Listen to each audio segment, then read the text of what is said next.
Esse aqui é um novo Hyundai HB20 na versão topo de linha Platinum Plus e hoje eu vou te contar todas as impressões que eu tive sobre esse carro aqui. Vem comigo!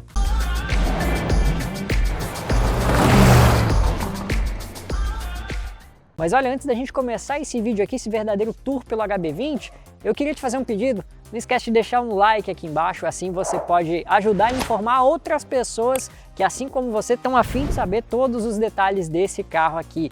E se você é daqueles que curte notícias, novidades, avaliações, comparativos, acho que você está preparado para fazer parte da nossa comunidade. Para isso, é só se inscrever aqui no canal, ó, clica no botãozinho que está aqui embaixo desse vídeo, ativa o sininho das notificações, é de graça e aí você faz parte agora dos mais de 26 mil inscritos da nossa comunidade aqui no YouTube. Eu vou começar mostrando a dianteira do HB20, uma coisa que chama atenção foi que ela mudou bastante em relação ao modelo anterior, que era bem polêmico. A gente vê os faróis aqui num formato diferente, eles começam no lateral e vão avançando aqui para a grade dianteira. Essa grade, aliás, ela é bipartida. Tem essa parte aqui em cima, separada pelo para-choque da parte inferior, que é bastante grande, né? E tem muita gente que, inclusive, acha que tem um quê de Polo aqui. O que você acha? Você acha essa dianteira parecida com o Polo ou você acha que o Hyundai seguiu a própria linha, uma identidade dela? Fala aqui embaixo nos comentários, eu quero saber a sua opinião. E falando ainda na dianteira, a seta ela é separada dessa peça principal e fica aqui assim, interligados os faróis de neblina, e a gente vê esse para-choques aqui bem vincado, com linhas bastante fortes. Agora também a gente pode observar o símbolo da Hyundai. Aqui o capô a gente vê essas duas linhas aqui, esses dois vincos indo em direção ao logo da Hyundai, e isso inclusive acompanha ali os dois vincos no teto do HB20 também. Bom, e uma coisa que a gente não pode deixar de falar aqui no HB20 é o motor 1.0 capa. A gente está falando de um motor de 3 cilindros, o mesmo que equipa o Hyundai Creta, 120 cavalos e 17,5 kg de torque. O resultado você vai ver aí agora.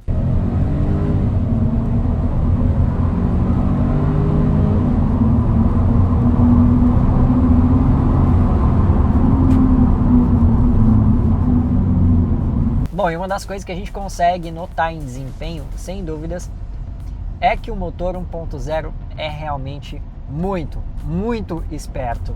A gente vê aqui que tanto em situações de trânsito mais pesado, né, em que você tem aquele anda e para, quanto em situações de trânsito livre, o HB20 ele reage muito bem. Olha, deu uma pisadinha aqui, ele já foi, inclusive de uma forma melhor que o HB20 1.6. 1.6 ele já demora um pouquinho mais para acordar, né? Ele vai ali reagir bem mesmo a partir das 3.000 rotações. Então esse carro aqui acaba levando uma vantagem em relação a 1.6 no dia a dia, por exemplo, né? Que aí você pode explorar as rotações mais baixas, economizando mais combustível e no fim conseguindo ter uma agilidade melhor no trânsito sem precisar recuar marchas. No caso desse aqui você não precisa mesmo, porque é automático, mas se por acaso você quiser, você ainda tem as aletas aqui no volante. Olha, mas vale citar que o conjunto não tem foco em esportividade, mas mesmo assim oferece um desempenho justo. Bom, um dos pontos que a gente pode sem dúvidas abordar aqui no HB20 é a dirigibilidade, porque ela sempre foi um ponto positivo no Hyundai e dessa vez não é diferente. Ele continua um carro extremamente agradável de se rodar. A gente tem uma direção elétrica muito bem calibrada, é um carro bastante gostoso de dirigir e uma das coisas que colabora para isso, inclusive, é a suspensão, que aliás tem um acerto muito interessante, né? Mesmo calçado com rodas 16 e pneus de perfil mais baixo, a suspensão faz um ótimo trabalho e mesmo quando você passa em alguns lugares de asfalto mais irregular, com remendos, com buracos, ele não é desconfortável, muito pelo contrário, eu fiquei bastante surpreso, porque ele filtra bem as irregularidades sem passar para quem está aqui dentro. É um carro que tem um acerto de suspensão equilibrado em termos de dirigibilidade e também de conforto, então é algo extremamente positivo. E ele tem alguns aparatos eletrônicos aqui que realmente ajudam e bastante o HB20, como por exemplo a questão do monitoramento de faixa. Ele não vai te deixar invadir a faixa do outro lado. Ele dá aquela puxadinha no volante para tentar dar uma corrigida. Ele está me mantendo exatamente no meio da faixa aqui, ó. Eu não estou fazendo absolutamente nada. As minhas mãos estão aqui prestes a tocar o volante, mas ele está dirigindo absolutamente sozinho. Ele está se mantendo dentro da faixa aqui e eu não estou precisando fazer nada, né? E isso é até um pouquinho preocupante, porque em algumas situações, olha, ele mandou um alerta para eu manter as mãos no volante. Mas isso é até preocupante porque em algumas situações o volante toma a ação por você, o carro ele age por você. E aí o que aconteceu? Eu passei por 2 ciclistas, precisava jogar o carro um pouquinho mais para a esquerda e o carro estava puxando de volta para a direita. Eu estava tentando manter um meio termo e ele estava me puxando de volta. Então realmente é uma tecnologia interessante que vai te mantendo mais seguro dentro da faixa, mas que ao mesmo tempo ainda precisa evoluir para que evite acidentes como poderia ter acontecido de eu ter atropelado um ciclista. E outra coisa também que conta a favor é, sem dúvidas, o alerta de ponto cego. É um alerta que fica ali na parte externa da lente do retrovisor, um triângulo vermelho acende e aí indica que tem um carro próximo, uma moto do seu ponto cego, talvez, que você não consiga ver, e isso indica que você não deve fazer a manobra ou de mudança de faixa ou de conversão, para que então você consiga evitar o acidente.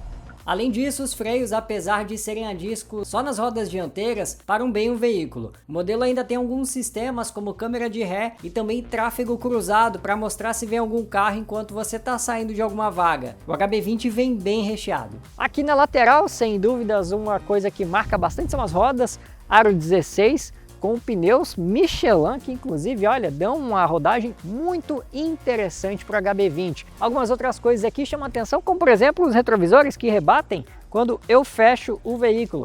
Se eu abro o veículo, pronto, eles já voltam à posição normal. E se eu continuar apertando o controle remoto, os vidros abrem. Para que eles fechem, eu aperto uma vez e olha, vidros fechados e retrovisor rebatido.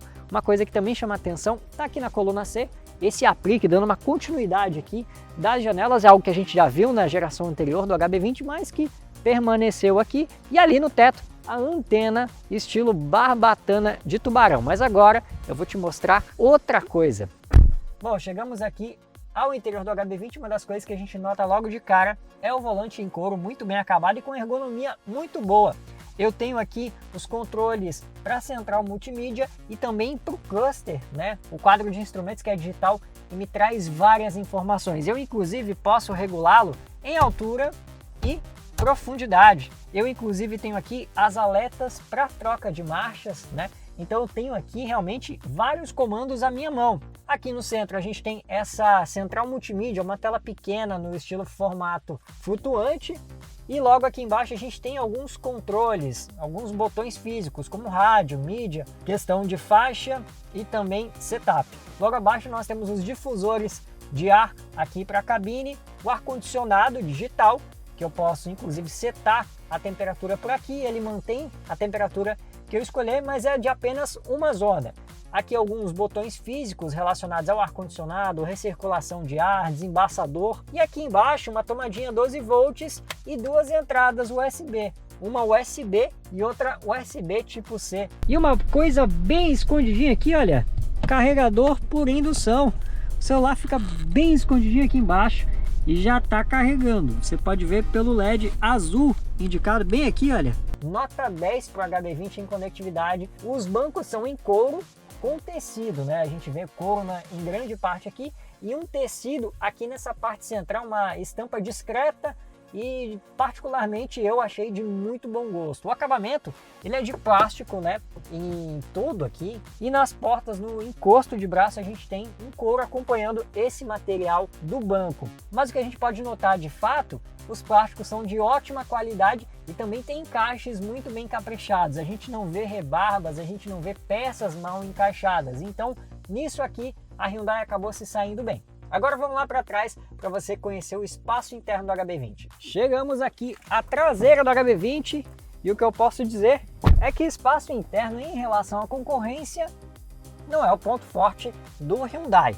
Eu estou aqui sentado exatamente na mesma posição em que o motorista da minha altura sentaria, né? Esse banco aqui está regulado para mim e eu estou sentado aqui, eu vejo 5 dedinhos aqui, olha, uma mão fechada. Aqui embaixo essa distância já diminui para 3 dedos. Mas uma vantagem do HB20 é, por exemplo, ter o túnel central não muito alto, então o passageiro que for aqui, ele vai acabar com os joelhos não tão inclinados. E esse túnel central, ele acaba sendo um pouco mais largo, né? Isso rouba um pouquinho de espaço para as pernas de quem vai aqui, mas em compensação, quem vai no centro não precisa brigar tanto assim em relação a espaço para as pernas. Uma coisa que eu notei aqui que vem do console central é uma entrada USB tipo C para quem for aqui atrás. Uma pena que é só uma entrada, mas já é alguma coisa, né? Então quem for aqui atrás, estiver com pouca bateria, se tiver mais de uma pessoa, vai ter que revezar um pouquinho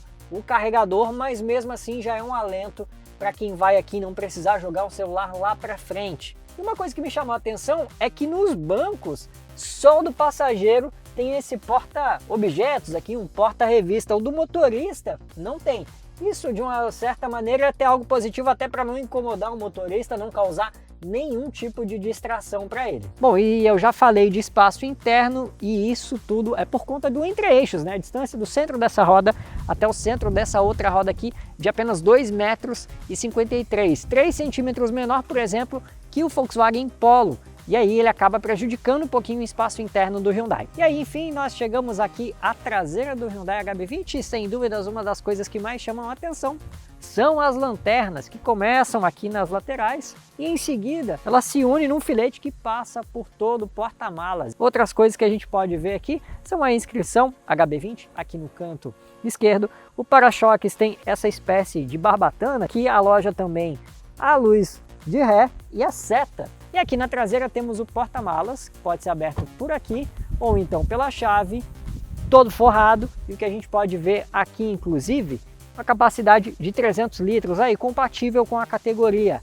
Argo tem a mesma capacidade, a capacidade do Polo também é maior do que o Onix, então a gente vê que realmente para quem precisa de um carro que não priorize espaço interno, porta-malas, o HB20 pode ser uma opção interessante. E se você acha que a gente estava esquecendo de falar do consumo, bom, vamos lá. Segundo o programa de etiquetagem do Inmetro, o modelo faz 8,6 na cidade e 10,2 na estrada rodando no etanol.